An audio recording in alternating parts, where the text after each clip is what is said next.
मोहतरम नाजरीन, ये जो आप मैदान देख रहे हैं, इंशाअल्लाह ताला ये मैदान भिवंडी म्यूनसिपल की तारीख में एक तारीख मुरतब करने जाएगा। आपको मालूम हो कि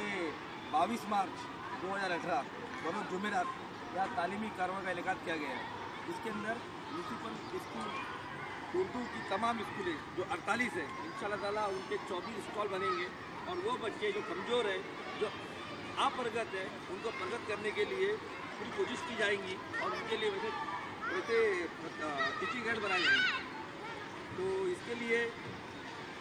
तमाम म्यूनसिपल उर्दू स्कूल और तमाम प्राइवेट उर्दू स्कूल और तमाम बच्चों को इससे हमारी